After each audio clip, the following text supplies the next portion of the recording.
En Contacto, el informativo de Sistema Raza.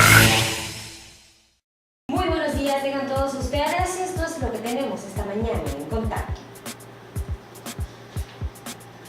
El Ejecutivo responde a los señalamientos del INAIP sobre fallas e inconsistencias para acceder en línea a su información pública. El jefe de la Unidad de Transparencia dice que todo está ahí. Inicia un congreso sobre abejas sin aguijón en Yucatán. Vendrán a Mérida 150 productores de la península, de la región sureste y de Belice. Importante intercambio de experiencias. El gobierno invertirá más de 90 millones en la ampliación del Hospital Orán. Será un nosocomio para la enseñanza, informó ayer el secretario de Salud.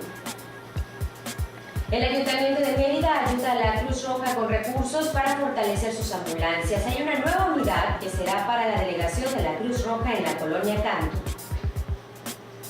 La Consejería Jurídica del Gobierno del Estado anunció que hasta mañana vence el plazo para hacer testamentos, sea de manera formal o escrita de puño y letra. Y hoy conmemoramos la masacre del 2 de octubre en Tlatelolco. Hablaremos con detalle sobre aquellos acontecimientos.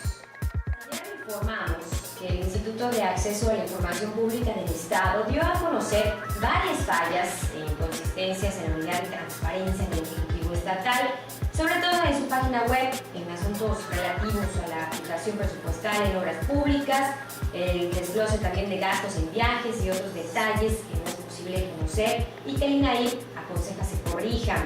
Pues bien, ya hubo una respuesta oficial ante los señalamientos de los consejeros del INAIP. Sobre esto nos informa Carlos Mauri.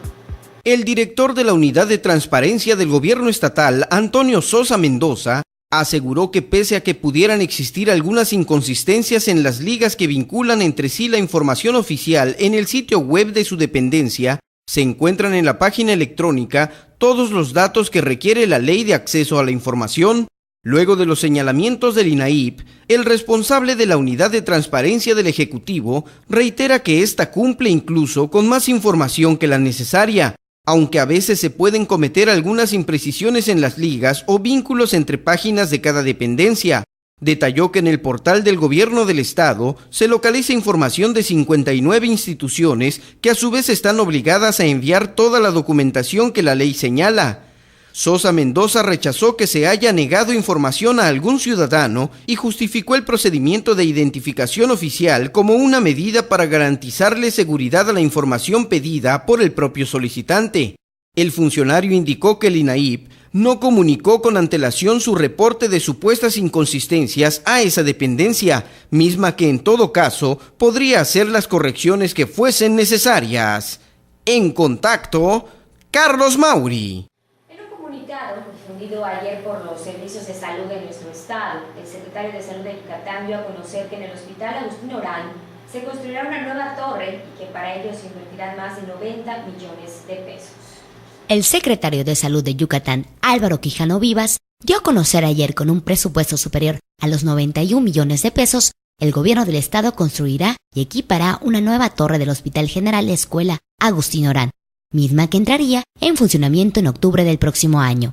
El funcionario informó que en sus gestiones, la gobernadora Ivonne Ortega Pacheco consiguió que la Secretaría de Hacienda Federal liberara una primera remesa de 40 millones, con los cuales iniciará la construcción de esa infraestructura de 5 niveles que contará con 90 camas.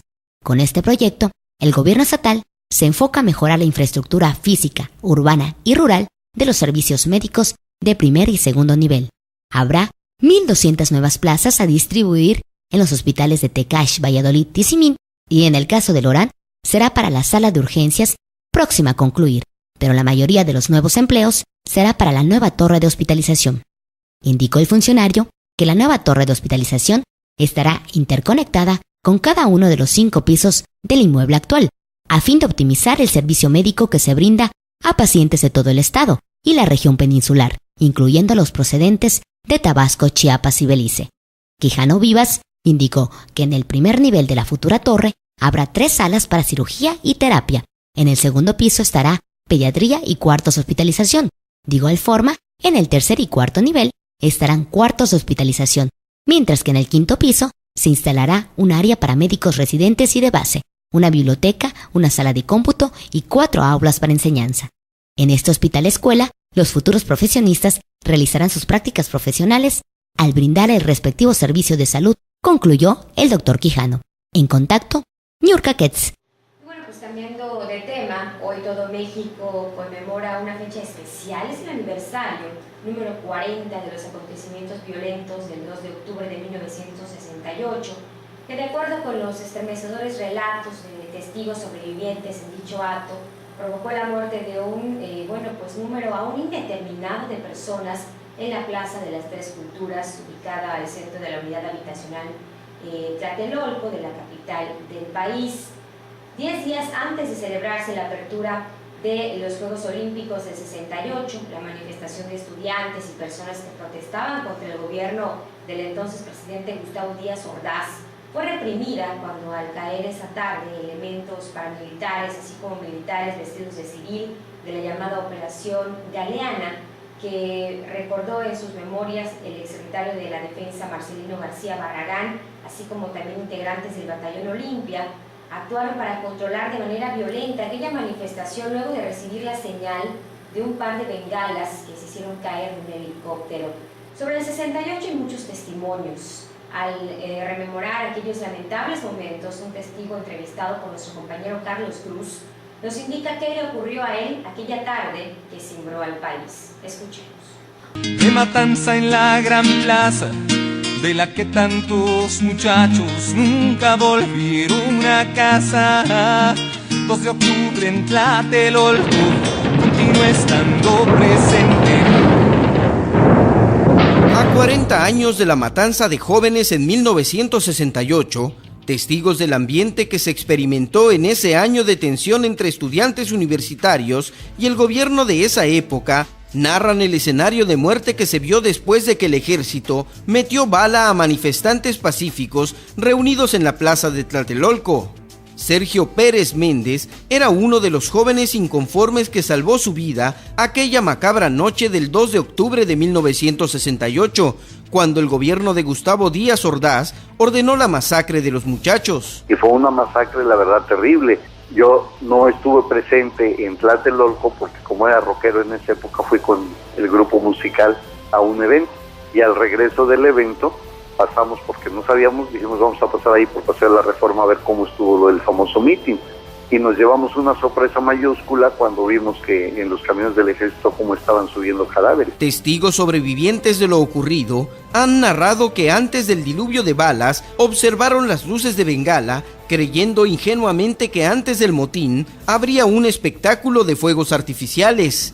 Sergio Pérez Méndez, quien ahora promueve actividades contra las adicciones en Yucatán, relata el pavor que le causó ver apilados los cuerpos sin vida de otros chavos que vivían la moda de los hippies. Decías, bueno, aquí cuántos muertos hubo. Por eso al día siguiente decíamos, es risible que digan que fueron 17 muertos. Si nosotros veíamos camiones y camiones llenos de gente. Sí te dabas cuenta que la mayoría de los cadáveres que había arriba eran de jóvenes, es decir, no era mucha gente adulta. Sí hubo cadáveres de gente adulta, pero predominaba el joven. En su libro La noche de Tlatelolco, la escritora Elena Poniatowska transcribe la crudeza de los testimonios del asesinato de jóvenes en la Plaza de las Tres Culturas de México. 40 años después, Sergio Pérez Méndez recuerda esa época cuando pacíficamente los jóvenes salieron a las calles a manifestar sus ideales. Es algo muy difícil porque lo primero que piensas es, yo podía estar entre esos cadáveres. Y lo que se te viene a la mente es, ¿cuántos amigos míos a lo mejor hay entre esos cadáveres? Es lo primero que se te viene a la mente. Con información de Carlos Cruz Medina, En Contacto, Carlos Mauri. 2 de octubre no se olvida. Yo pregunto al evocar las heridas que nunca cierran, ¿cuándo dejarán de rondar 2 de octubre en la tierra? En Contacto, el informativo de Sistema Raza.